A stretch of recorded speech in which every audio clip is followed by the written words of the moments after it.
John 19 verse 30. When Jesus therefore had received the vinegar, he said, it is finished. My work is finished. My assignment is finished. And what did he do next? And he bowed his head and gave up the ghost, showing that he was not talking about the vinegar. Because if he was talking about the vinegar, he should have waited for another glass, right? I mean, if someone has saved you juice and you say it is finished, what are you saying? I need another one, isn't it? Yeah.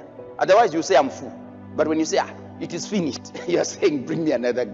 So Jesus was not talking about the vinegar. That's the reason why the next action he took was to give up the ghost, to die. Because he was referring to that verse we read in John 4:34. My meat is to do the will of him who called me and to finish his work. This year, complete the things you start. Because God's grace on your life is on diligence, not on hard work. God's grace on your life is on diligence. Be diligent. Look at in the Bible, the man that taught us about grace. Because at times, you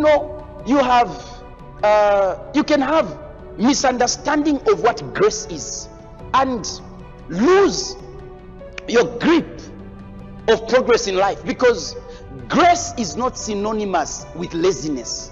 And unfortunately, in some Christians' minds, that's what it is. To them, when somebody says, oh brother, by grace I made 2 million profits, it means I didn't do anything. I was just lazing around and somehow, somewhere, the business performed like that. But the man that taught us about grace, look at what he had to say.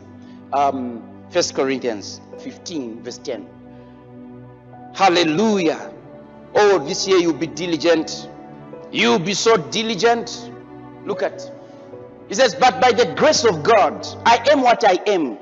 And his grace which was bestowed upon me was not in vain. But I what?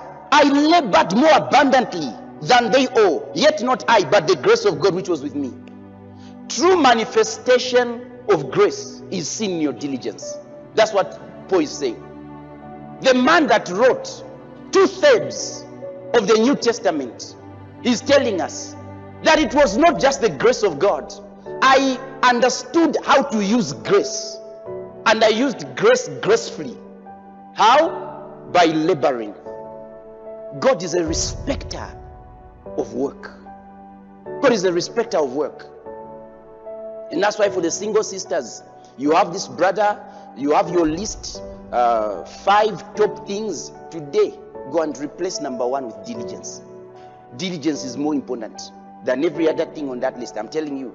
Because you see, a diligent brother can be using public transport today. It's only a matter of time before he starts opening the door for you. Diligence. Diligence. Don't be deceived by what a man has today, because the ability to keep what you have is called diligence.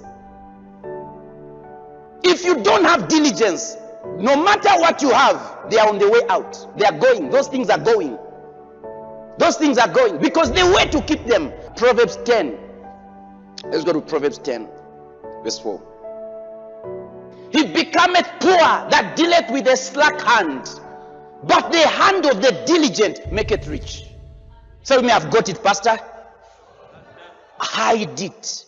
David says, thy word have I hidden in my heart, that I may not sin against you. You've just found the secret to great prosperity.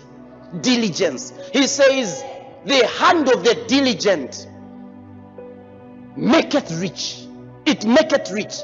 That means stop talking about the kind of family you come from. It's laziness to talk about the kind of family I come from. This is why, this is why, this is why. It's laziness. And that kind of laziness should not be in the house of God. Because God is showing you your way out. He says the hand of the diligent maketh rich. So why are you still discussing? Had it not been the home I grew up in, if not for my uncle, if not for my cousin? No, no, no, no, no. God is saying that's the way forward. Declaring the end from the beginning, not declaring the beginning from the end. God is not backward looking. God is forward looking. God is forward looking. So forget about where you're coming from.